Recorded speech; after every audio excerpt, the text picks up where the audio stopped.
ശനി ഭജിക്കണം നല്ലത്, ശനിയാഴ്ച വ്രതം എടുക്കണം നല്ല. വ്രതം നമ്മുടെ ശരീരത്തെ ശുദ്ധീകരിക്കുള്ളൂ.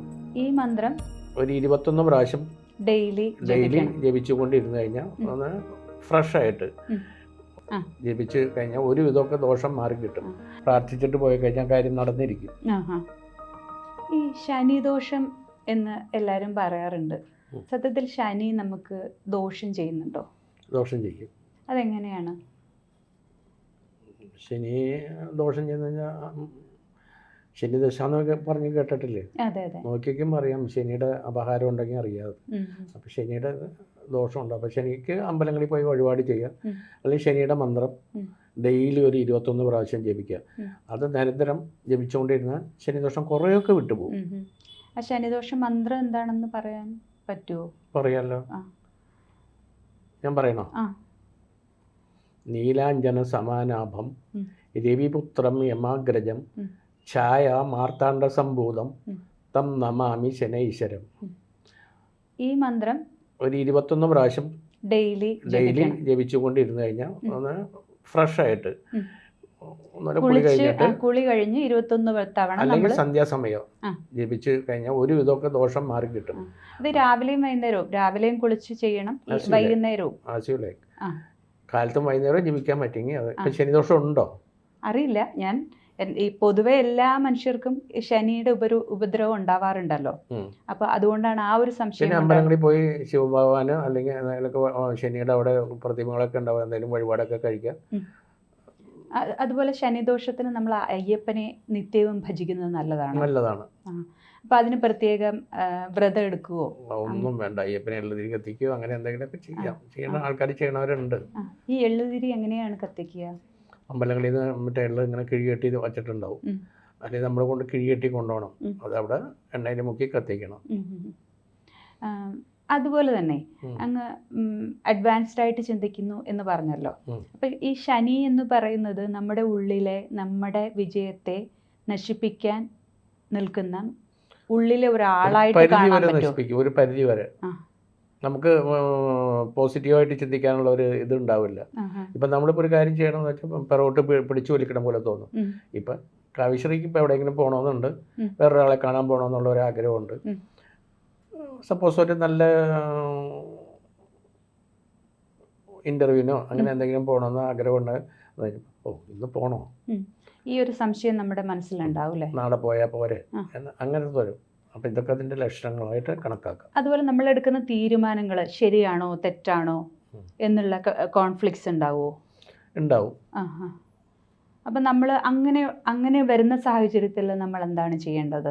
ഇപ്പം അത് ശനിദോഷമാണെന്ന് തിരിച്ചറിഞ്ഞിട്ട് നമുക്ക് അങ്ങനെ ഒരു തീരുമാനം എടുക്കണം. എന്തെങ്കിലും ഒരു തീരുമാനം നമുക്ക് എടുത്തേ പറ്റൂ. മൈൻഡിൻ്റെ ആണ്. ഒന്നുമില്ലാന്ന് വിചാരിച്ചിട്ട് നിങ്ങൾ നടന്നാൽ നിങ്ങൾക്ക് ഒന്നുമില്ല. എനിക്ക് ശനിയുണ്ട്, എന്നെ കൊണ്ട് പോവുള്ളൂ എന്ന് വിചാരിച്ചാൽ അങ്ങനെ സംഭവിക്കും. പിന്നെ കൊണ്ടുപോയി തന്നെ ഇരിക്കുള്ളൂ. എനിക്ക് ശരീരത്തിലൊന്നുമില്ല, ഞാനും കറക്റ്റാണ്, ഞാൻ പെർഫെക്റ്റ് ആണെന്ന് വിചാരിച്ച് നമ്മുടെ കാര്യങ്ങളൊക്കെ ചെയ്യുക. മൈൻഡ് ശരിയാക്കി കഴിഞ്ഞാൽ നമ്മുടെ ശരീരത്തിൽ പിന്നെ യാതൊന്നും ഉണ്ടാവില്ല. നമ്മുടെ കർമ്മം എന്താണോ ആ കർമ്മത്തിന് വേണ്ടി നമ്മൾ ഇറങ്ങുമ്പോൾ ഏത് ദൈവത്തിനെയും പ്രാർത്ഥിക്കണമെന്ന് വെച്ച് കഴിഞ്ഞാൽ പരമശിവനാണെങ്കിൽ പരമശിവനെ, മഹാവിഷ്ണുവാണെങ്കിൽ മഹാവിഷ്ണുവാണ്, ഭദ്രകാളിയാണെങ്കിൽ ഭദ്രകാളിയെ, ഹനുമാനാണെങ്കിൽ ഹനുമാൻ. ഞാൻ ഹനുമാന്റെ ഉപാസകനാണ്. അത് ഈ ഹനുമാന്റെ ഈ ശനിദോഷമുള്ള ഒരു ഹനുമാന്റെ ഉപാസകരാണോ അതോ? അത് കുഴപ്പമില്ല, ആർക്ക് വേണമെങ്കിലും. ഹനുമാന്റെ പ്രത്യേകതകൾ എന്തൊക്കെയാണ്? നമ്മൾ ഒരു ദോഷം ഉണ്ടായാൽ ഹനുമാനെ പ്രാർത്ഥിച്ചിട്ട് പോകുന്നത്. ഇപ്പൊ ഗണപതിയെ നമ്മൾ വിഘ്നങ്ങൾക്ക് വേണ്ടി ഹനുമാനെ പ്രാർത്ഥിച്ചിട്ട് പോയി കഴിഞ്ഞാൽ കാര്യം നടന്നിരിക്കും. അപ്പൊ നമ്മുടെ കേരളത്തിൽ അങ്ങനെ ഏതൊക്കെ ക്ഷേത്രങ്ങളുണ്ട്? കേരളത്തിൽ ഹനുമാൻ ഇപ്പൊ ദേശത്തുണ്ട്. ദേശത്ത് 2 ക്ഷേത്രമുണ്ട്. പിന്നെ തൃശ്ശൂരുണ്ട്. തൃശ്ശൂർ ട്രാൻസ്പോർട്ട് സ്റ്റാൻഡിൻ്റെ ഓപ്പോസിറ്റ് ഒരു ക്ഷേത്രമുണ്ട്. പലയിടത്തോട്ട് ഹനുമാൻ ക്ഷേത്രമുണ്ട്. അപ്പം നമ്മൾ ചെയ്യാൻ പോകുന്ന കാര്യത്തിനായിട്ട് ക്ഷേത്രത്തിൽ പോയി എന്താണ് വഴിപാടുകൾ എന്തൊക്കെയാണ്? അവിടെ തേങ്ങ കെട്ടലുണ്ട്, പിന്നെ വെറ്റിലമാലയുണ്ട്, അങ്ങനെയുണ്ട്. അവിടെ ചെല്ലുമ്പോൾ എന്നാ കാര്യത്തിനുണ്ടെന്ന് നമ്മൾ പറഞ്ഞു കഴിഞ്ഞാൽ അവർ അവർ എന്നെ ചെയ്താൽ മതി എന്ന് പറയും. അതുപോലെ ശനിദോഷത്തിന് നമ്മൾ പരമശിവനെ ഭജിക്കാറുണ്ടോ? ശനിദോഷം മാറാൻ പരമശിവനെ ഭജിക്കാറുണ്ടോ? വയ്ക്കാറുണ്ട്. ഞാൻ പറഞ്ഞില്ലേ നമുക്ക് ഇഷ്ടമുള്ളതൊക്കെ ജപിക്കാന്ന് പറഞ്ഞില്ലേ, ഇതെല്ലാം ഒന്നിൽ തന്നെ അവസാനിക്കണതാണ്. എല്ലാം പിന്നെ പരമാത്മാവാണ് അല്ലേ? അതെ, നിങ്ങളുടെ ഇഷ്ടം പോലെ എന്ത് വേണമെങ്കിലും ആവാം. അതുപോലെ ശനിദോഷത്തിൽ 7.5 ശനി, കണ്ടക ശനി ഇങ്ങനെയൊക്കെ ഉണ്ടല്ലോ ഉണ്ട്. അപ്പം അതിനും നമ്മൾ എന്തൊക്കെയാണ് ചെയ്യേണ്ട കാര്യങ്ങൾ? അത് ചെയ്തിട്ട് ഒരു ജോലിസിനോട് നോക്കിയിട്ട് പരിഹാരം ഉണ്ടെങ്കിൽ പറഞ്ഞാൽ അതേപോലെ ചെയ്യേണ്ടി വരും. 7.5 ശനിക്ക് എന്താണെന്ന് വെച്ച് കഴിഞ്ഞാൽ അത് ചെയ്യേണ്ട, അമ്പലത്തിൽ വഴിപാട് നടത്താൻ പറഞ്ഞാൽ നടത്തേണ്ടി വരും. അതാ എന്തൊക്കെ വഴിപാടുകളാണ് എന്ന് അത് അവർ നോക്കിയിട്ട് പറഞ്ഞിട്ടല്ലേ പറയാൻ പറ്റുള്ളൂ. കാര്യം ഇപ്പം അതിനു വേണ്ടി ഇരിക്കണില്ലല്ലോ, അല്ലാണ്ട് എനിക്ക് നോക്കി പറയാൻ പറ്റില്ലല്ലോ. സാധാരണ ഈ ശനിദോഷം ഉണ്ടെന്ന് തോന്നുന്നത് ഈ രാശി വെച്ച് നോക്കിയാലല്ലേ അറിയാൻ പറ്റത്തുള്ളൂ. ഇപ്പം ജാതകം നോക്കിയിട്ടാണെങ്കിൽ ശനിദോഷം ഇന്ന ടൈം എന്ന് വെച്ചാൽ അത് ശനിയുടെ സമയമെന്ന് പറയാൻ പറ്റും. അപ്പം അതിന് ഇന്ന പരിഹാരം പറയും, ഇത്ര സമയം വരെ പരിഹാരം ചെയ്യാൻ പറയും.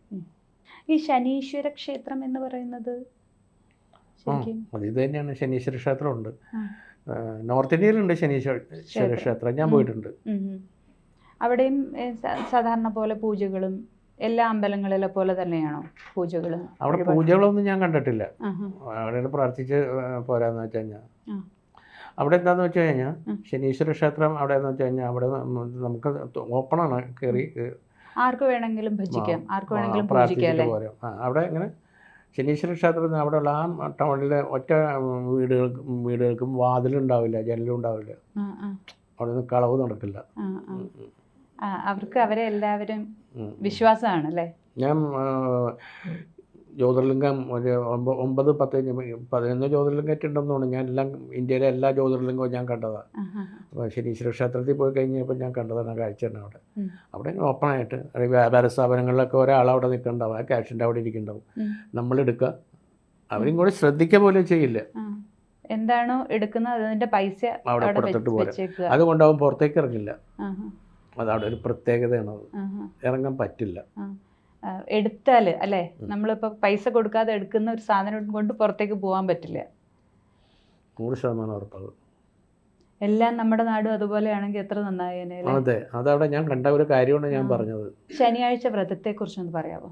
എങ്ങനെയാണ് ശനിയാഴ്ച വ്രതം എടുക്കേണ്ടത്?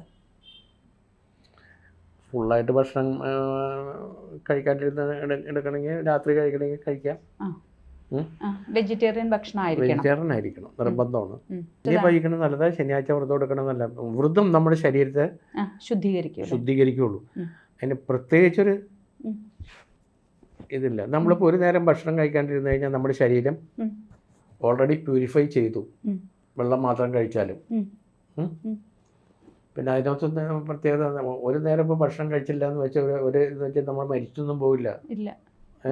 അപ്പം നമുക്ക് പ്രത്യേകിച്ച് ശരീരത്തിൽ ഒരു തേജസ് വരുള്ളൂ. അതാണ് ഈ മുനിമാരി ചെയ്യണത്. ശരിക്കും മനുഷ്യൻ 2 നേരമാണോ ഭക്ഷണം കഴിക്കേണ്ടത്, ഒരു നേരമാണോ ഭക്ഷണം കഴിക്കേണ്ടത്?